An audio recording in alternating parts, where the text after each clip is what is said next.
নদে বাসি জুড়ায় মন প্রাণ আমার গৌরে বিলাইল মধুর হরিনাম নদে বাসি জুড়ায় মন প্রাণ নদে বাসি জুড়ায় মন প্রাণ নদে বাসি জুড়ায় মন প্রাণ নামে রুচি জীবে দয়া বৈষ্ণব সেব এই তিন ধর্ম শোনো সনাতন। যতদিন পর্যন্ত আমাদের নামে না রুচি হবে আমাদের পরমাগতি হবে না। আমরা যে সেজেছি, এই যে সেজেছি দেখো, দাদু সঙ্গে তিলক দিয়ে মালা নিয়ে কণ্ঠি হার নিয়ে কত না কি গেয়ে যাই সারাদিন, কিন্তু রুচি না থাকলে হয় না। শুধু ইঠে ইঠে জড়া লাগে না, মাঝখানে একটু সিমেন্ট বালি দিতে হয়। ব্রত মাসে তুমি কি করছো তা জানবে না ভগবান। চোখের জলে যদি তুলসী দল ফলং পুত্র পুষ্পন্তঃ এছাড়া অন্য কিছু ভগবান চায় না। একটু তুলসী জল চন্দন নিয়ে দিনের শেষে দিনের প্রথমে যখনই হোক তুমি যদি গোবিন্দকে প্রদান করো, সেইটাই হবে তোমার আসল ভক্তি। ভক্তি বিনা ভগবান পাওয়া যায় না। লক্ষ লক্ষ টাকা খরচা করে যদি একটা মায়েকে বিবাহ দিবা হয়, অনেক খাওয়ালেন, অনেক ডেকোরেশন করলেন, অনেক কিছু করলেন, সকালে যদি মেয়েটা বলে জামাই ভালো নয়, পিতামাতা কি খুশি হয়? হয় না। তেমন আমরা যত যাগযজ্ঞ অনুষ্ঠান করিক না কেন, নিজের কর্ম নিজে যতক্ষণ না করবে ততক্ষণ ধর্ম হয় না। ইউপিতে 14 নম্বর রোড গলি একটা ঘটনা শুনুন, যে নামে রুচি, এই যে সেজে নিয়েছি,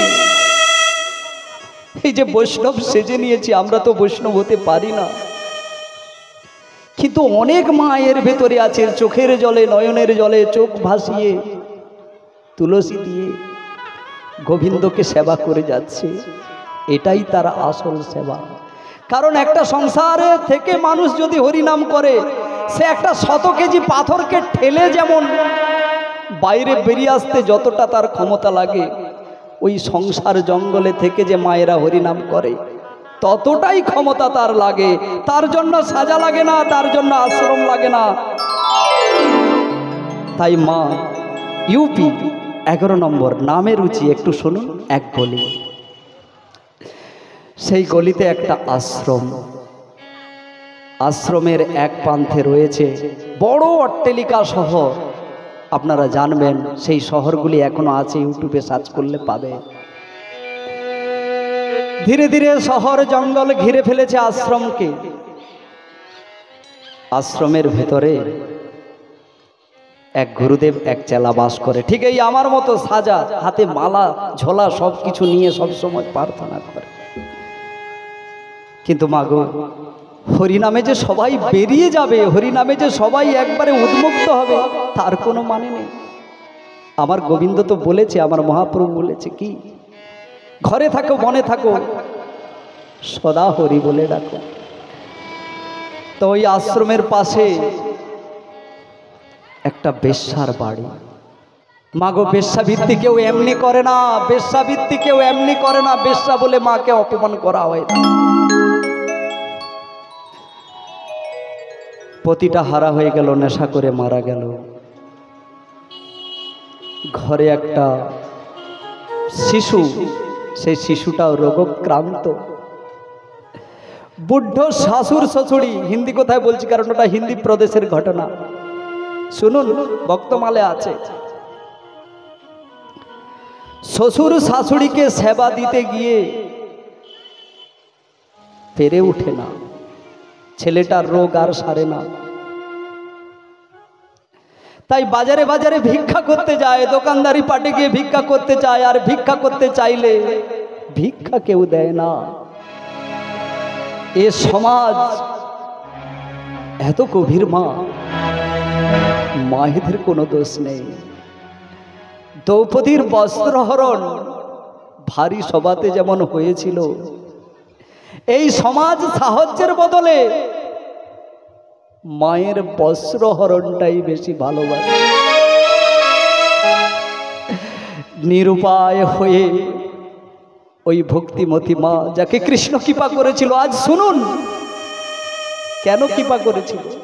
ভক্তি। আপনি কি কর্ম করছেন সেটা গোবিন্দ দেখবে না।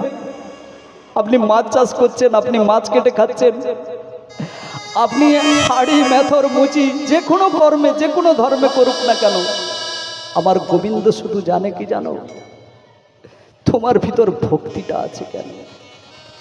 আছে যদি তাহলে গোবিন্দ তোমার, আর ভক্তি না থাকলে 56 ভোগ 36 ব্যঞ্জন তারে পাওয়া যায় না মা, তারে পাওয়া যায় না। তাই ওই বেশ্যারমণী দেহ বিক্রি করতে আরম্ভ করলো, আর সংসারটাকে ধীরে ধীরে করে চালাতে লাগলো, আর চোখের জলে কাঁদতে থাকে, হে ভগবান, আমি নবকুলবধূ হয়ে সংসারে এসেছিলাম, আজ কর্মের ফেরে কোথায় চলে গেছি। না না, এ কাজ আর ভালো লাগে না। আমি ওই পাশের আশ্রমটা যে রয়েছে, ওই পাশের আশ্রমে বাবাজিদের কাছকে যাব, আর গিয়ে ওদের কাছ থেকে নাম মন্ত্র নেব আর নাম করব, তাতে আমার যা হয় হবে। নিরুপায় মা ধীরে ধীরে করে আশ্রমকে গেল। আশ্রমের গেটটা পের হবে, আর অমন সময়ে আমার মতো সাজা ওর শিষ্য আরো দুজনে মিলে ঠেলে ফেলে দিল, যাও এখান থেকে চলে যাও। একটা পতিতা নারী, তুমি আমাদের এই আশ্রমে প্রবেশ করছো, তোমার লজ্জা নেই? তখন বলছে, বাবা আমাকে কৃষ্ণ নাম করিবার একটু সুযোগ দাও না, আমাকে একটু দীক্ষা দাও না। দীক্ষা তোরে দেব, তোরে দেবার থাকতে গাছপালারে দেব ভালো। আমরা দেখি না তোর নজর কেমন, তোর চালচলন কেমন। বাবা আমি ইচ্ছে করে এমন করিনি বাবা, আমি ইচ্ছে করে, কেউ মা এমন করে? সংসার জ্বালায় পতিত হয়ে আমি কিছু না পেয়ে, আমি দেহ বিক্রি করে, আমি আমার রোগাক্রান্ত শিশু আর আমার শাশুড়ি শ্বশুরকে দেখে এর থাক না, তোমার অপরাধ, তুমি যাও, তোমার নাম দেব না, জোরে ঠেলে দিল। আর ওই ভক্তিবতী মা অন্তরে তার ভক্তি রসে পরিপূর্ণ, সে পড়ে গেল, আর একটা পাথরে লেগে তার মাথাটা কেটে গেল। আর সোজা আশ্রমের দুয়ার দেখা যাচ্ছে গোবিন্দকে। ওই গোবিন্দকে দেখতে দেখতে বলছে, ভগবান এ পৃথিবীতে যদি মহারূপে এসেছি আমি, আমাকে নিয়ে যদি এরা কোনো অবজ্ঞা করে থাকে, এদের ক্ষমা করে দাও। ও গো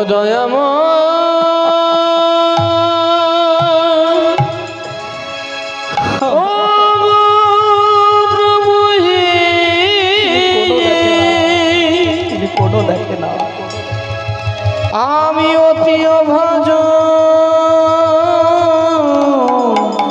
অনেক মা ঘরে এখনো বসে আছে, বলে না আমি যেতে পারবো না, আমার অসুবিধা আছে। কোনো অসুবিধা নেই মা, এই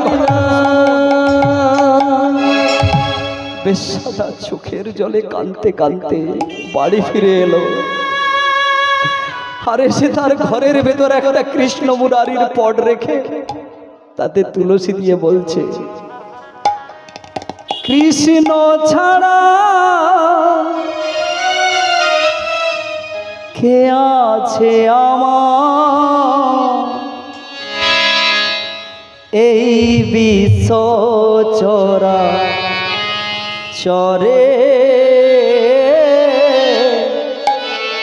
এই বিশ্ব চরা চরে, কৃষ্ণ ছাড়া কে আছে আমার, তুমি জানো প্রভু, তুমি জানো, কৃষ্ণ ছাড়া কেউ জানে না, পৃথিবীতে কেউ জানে না, তুমি জানো। দেশ চরা চরে, বিশ্ব চরা চরে,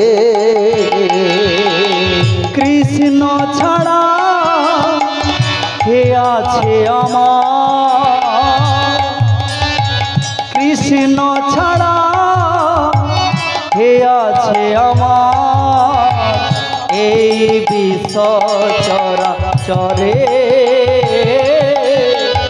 এই বিশ্ব চরাচরে। কৃষ্ণ ছাড়া কে আছে আমার, কৃষ্ণ ছাড়া কে আছে আমার বিশ্ব চরাচরে, বিশ্ব চরাচরে। বলো না আমার ভুলিতে তাহার নাম, বলো না আমার ভুলিতে তাহার নাম এই বিশ্ব চরাচরে, এই বিশ্ব চরাচরে। কৃষ্ণ ছাড়া কে আছে আমার, কৃষ্ণ ছাড়া কে আছে আমার বিশ্ব চরাচরে, বিশ্ব চরাচরে। যদি আপনার একটা কথা নয়, এই পৃথিবীতে কৃষ্ণ ছাড়া কি আছে বলো? তোমার অনেক টাকা পয়সা থাকতে পারে, অনেক ধন দৌলত থাকতে পারে, তুমি যেদিন গাড়ি অ্যাক্সিডেন্ট হয়ে পড়ে যাবে তোমার জামাই এটা রিজেক্ট করে অনেক টাকা নিয়ে যাবে, তোমার স্বামীও তোমাকে ভেলুড়ে নিয়ে যাবে, অনেক জায়গা নিয়ে যাবে, কিন্তু যখন ভেন্টিলেশনটা আপনার নাকে গুঁজে দেবে সেখানে কোনো টাকা আর চলে না, সেখানে একমাত্র এক সিরিঞ্জ অক্সিজেন, এক নিঃশ্বাস অক্সিজেন, ওইটাই কৃষ্ণ। সেই যে এমার্জেন্সি রুমটা দেখেছেন না, সেখানে আর কেউ থাকে না, কে থাকে জানো? তুমি আর কৃষ্ণ। আরো একটা কথা, রাত্রে যখন ঘুমিয়ে যাও তোমার পরিবারেরও কথা মনে থাকে না, কেউ তোমার সঙ্গে থাকে না, থাকে শুধু কৃষ্ণ আর তুমি। ওই প্রাণবায়ু রূপে যাচ্ছে আর আসছে। হে পৃথিবীর মানুষ, তোমরা বলো কৃষ্ণ ছাড়া তোমার আর কে আছে? বলো না আমারে ভুলিতে তাহার নাম, বলো না আমারে ভুলিতে তাহার নাম, বলো না আমারে ভুলিতে তাহার নাম, বলো না আমারে ভুলিতে তাহার নাম এই বিশ্ব চরাচরে, এই বিশ্ব চরাচরে। কৃষ্ণ ছাড়া কে আছে আমার, কৃষ্ণ ছাড়া কে আছে আমার বিশ্ব চরাচরে, বিশ্ব চরাচরে। যে ছিল আমার পূর্ব জনমের বন্ধু, সে হলো আমার ভব পারে মহাশিব। যে ছিল আমার ভেবে দেখো মা, পূর্ব জনমের কর্মের ফল গোবিন্দ তোমাকে দিচ্ছে, কারণ সে বন্ধু সে হলো আমার এই যে এসেছেন হরিবাসরে, তার কৃপা, তার কৃপা না হলে হয় না। যে ছিল আমার পূর্ব জনমের বন্ধু, সে হলো আমার ভব পারে মহাশিব। যে ছিল আমার পূর্ব জনমের বন্ধু, সে হলো আমার ভব পারের সিন্ধু। আজ বলো না আমার ভুলিতে তাহার নাম, বলো না আমারে ভুলিতে তাহার নাম, বলো না আমার ভুলিতে তাহার নাম, আজ বলো না আমার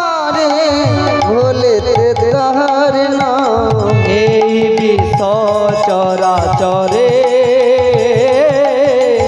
এই বিশ্ব চরাচরে শিবরুনিতাই গৌরবে কৃষ্ণ ছাড়া কে আছে আমার, কৃষ্ণ ছাড়া কে আছে আমার, কে সচরা চরে, কে সচরা চরে, আমি যেতে কে সচরা আমি যেতে পারলাম না প্রভু।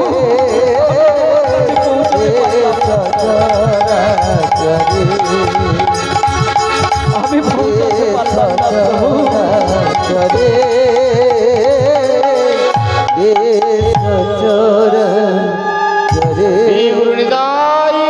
প্রেমানন্দে হরি হরি হো। ওই মায়ের ধীরে ধীরে চোখের জল কন দিয়ে গড়িয়ে গড়িয়ে ঝরে যাচ্ছে, আর দেহটা পরপুরুষ ভোগ করছে। চোখ দুটো সেই জানালা দিয়ে কৃষ্ণ মন্দিরের চূড়ার পানে তাকিয়ে বলছে, ভগবান আমি যদি তোমার কাছে যেতে পারতাম, তোমার নাম নিতে পারতাম, এ পঞ্চভূতের দেহ আমার কি ভার হয়েছে সঙ্গতি। এই পঞ্চভূতের দেহ দিয়ে সব মায়েরা সংসারকেই সেবা দিয়ে গেল, কিন্তু যে হাতে রান্না করলো সে হাতে কি আর তুলসী চড়াতে পারলো? ভেবে দেখুন মা, ওই পপিতা রমণীটি কাঁদছে আর চোখের জলে বলছে, কৃষ্ণ আমায় তুমি কৃপা করো, আমি অপরাধী নয়। হ্যাঁ মা, হ্যাঁ এইটাই তার প্রমাণ। পঞ্চভূতের দেহ ক্ষিতি অপ তেজ মরুদ বম এখানেই তুমি পেয়েছো, শ্মশানেই পুড়ে ছাই হয়ে যাবে, কিন্তু তোমার কীর্ত চরিত্রটা এই পৃথিবীর মানুষ সারা জীবন গুণগান গাইবে। আজ এই প্রপিতা রমণী ভক্তমাল গ্রন্থে 342 কি কর্ম করলো? মুচি সূচি হইয়া মুচি হয় যদি কৃষ্ণ তেজে, আর মুচি হইয়া সূচি হয় যদি কৃষ্ণ ভজে। তাই আমায় পৌঁছাতে পারলো না, ওই মা ওখানে চোখের জল গড়িয়ে কৃষ্ণ কৃষ্ণ বলে কাঁদলো আর দেহবৃত্তি করে গেল। আর আমি যে সাজা, আমি যে ঝলামালা নিয়েছি, এই দেখো দেখো ওই 4 জন ঢুকছে, ওই দেখো ওই 4 জন ঢুকছে, গুরুদেব আজও 4 জন ঢুকছে, ওই দেখো মালা ফুল শুংতে শুংতে ঢুকছে, আমার হাতে মালা আছে, আমার গলায় ঝলা আছে। আমি কি দেখছি? ওই আশ্রমের থেকে ওই মা কি করছে, ওর দিকে আমার দৃষ্টি, আমার নামের প্রতি ভক্তি নাই। আর সেই মা কি করছে? দেহটা পরপুরুষ ভোগ করে চলেছে, কিন্তু চোখের জল গড়িয়ে মন্দিরের চূড়ার পানে চেয়ে বলছে, ঠাকুর এই দেহ নশ্বর, একদিন চলে যাবে, কিন্তু আমার করুণ হৃদয়ের বাণী তুমি শ্রবণ করো। আমি এমনি প্রপিতা হইনি, আমি এমনি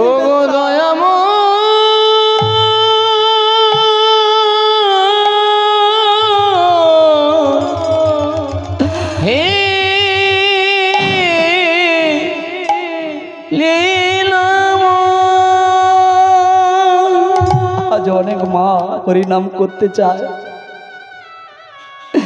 তাকে সংসার হরিনাম করতে দেয় না, তাকে বাধা দেয়, বাড়ি থেকে বেরোলে অপমান করে।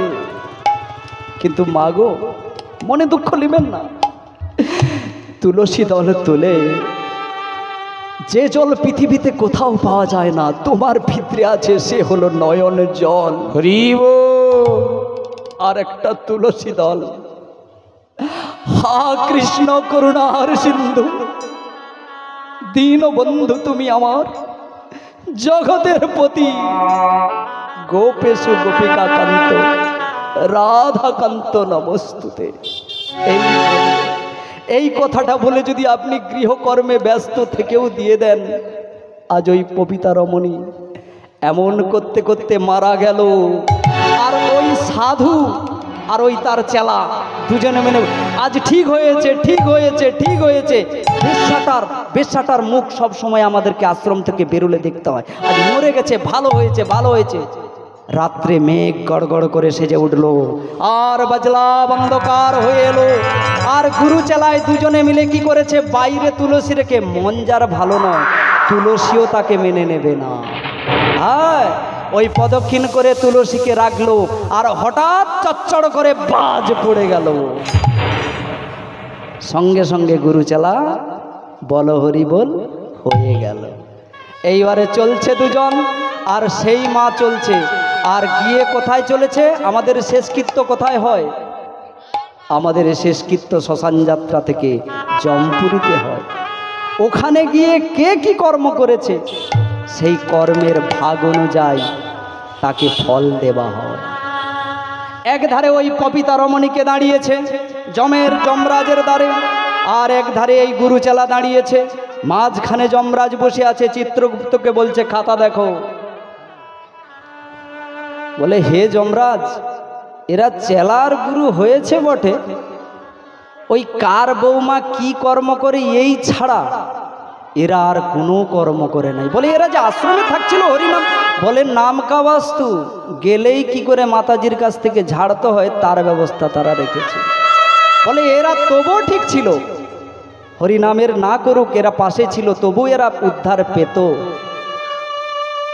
কিন্তু এরা এক কৃষ্ণ ভক্তকে যে চোখের জল দিয়ে কৃষ্ণ নাম ভজন করতে চেয়েছিল, এই নারী, এই প্রপিতা নারী, একে এরা বাধা দিল।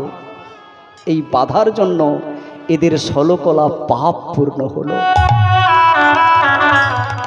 মাগো, কৃষ্ণ নাম করবেন না, করবেন না, না করেন না, কিন্তু যারা করছে, যারা লাজ লজ্জা ভুলে গিয়েও গলায় উড়না নিয়ে হরে কৃষ্ণ বলছে আর তোমার পথ দিয়ে পরিক্রমা করছে, তাদের কাজে তুমি বাধা দিও না। নাম অপরাধ, সব থাকতে বড় অপরাধ, তার থাকতে আরো বড় অপরাধ ভক্তের নামে বাধা দেবার। আজ ওই পপিতা রমণীর বাধা দিয়েছিল গুরুচেলা, প্রথম থেকে বৈষ্ণব সেজে বেরিয়েছিল, কিন্তু জমালয়ে বাস হলো। সে গুরু নিতাই। আর ওই পপিতা রমণীকে সুন্দর করে চৌদলায় করে সাজিয়ে বৈকুণ্ঠের চাঁদ দাঁড়িয়ে এসেছে। এসে তারা বলছে, মা তুমি সাদরে চলে এসো, তোমায় বৈকুণ্ঠে নিয়ে যাব। ওই গুরুচেলার মুখটা নিচের দিকে ম্লান হয়ে গেল। কেন বলো তো? এই লীলাটা বললাম, নামে যদি তোমার রুচি থাকে, তুমি বনে থাকো, জঙ্গলে থাকো, শ্মশানে থাকো, কি তোমায় চোর ডাকাত যদি ঘেরেও ফেলে, নামে যদি তোমার রুচি থাকে। আজ এই জন্য প্রথম থেকে বলছি, নামে রুচি, জীবে দয়া, বৈষ্ণব সেবা, এই তিনে ধর্ম হয় শুনো সনাতন। আজ নামের গুণে, এই মধুর নামের গুণে ওই পপিতা মা উদ্ধার হয়ে গেল। বলো, তার কর্মের কথা কি এই ভক্তমাল গ্রন্থে লেখা রইল? না। তার কিটা লেখা রইল? ওই যেমন ইট দিয়ে ইট জোড়া লাগালে বিল্ডিং হয় না, সিমেন্টটা দিলে বিল্ডিংটা তৈরি হয়, তেমন যত তুমি বাইরে বাহ্য কর্ম করো না কেন, চোখের জল আর তুলসী দল এই দিলে আমাদের মধ্যে কৃষ্ণ প্রেম প্রাপ্তি হয়। অকৈতব্য কৃষ্ণ প্রেম যেন জাম্বু নদহে, জম্বু নদহে লোকে না হয়, লোকে না হয়, যদি হয় যো না হয় বিয়োগ হইলে জিয়া না যা, জিয়নে না যা। আই যে মায়েরা তিলক দিয়েছে, আই যে মায়েরা এই আয়োজন করেছে, আই যে মায়েরা এখানে ভাগবত কীর্তন পাঠ কীর্তন শুনতে এসেছেন, এটা আপনার এক জন্মের ফল নয়, কত শত জন্মের ফল। কৃষ্ণ তোমাদেরকে এখানে এনেছে, আর কি এদেশে লোক নাই? আপনারাই থাকলেন। ভেবে দেখবেন এই কথাগুলো। আপনি যে আজ গলা ফুলিয়ে কৃষ্ণ নাম করছেন, আজ মালা তিলক ধারণ করেছেন, ইয়ে তোমার পূর্বজন্মের কৃষ্ণ প্রেম।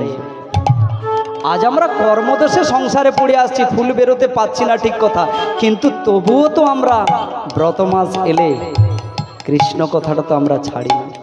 তাই মাগো এই মধুর হরি নাম, তাহলে প্রথম থেকে নামে রুচি জীবে দয়া, নামের রুচিটাই সুন্দর করে করতে হবে, বাড়িতে বসে কৃষ্ণ নাম করতে হবে। এই মধুর হরি নাম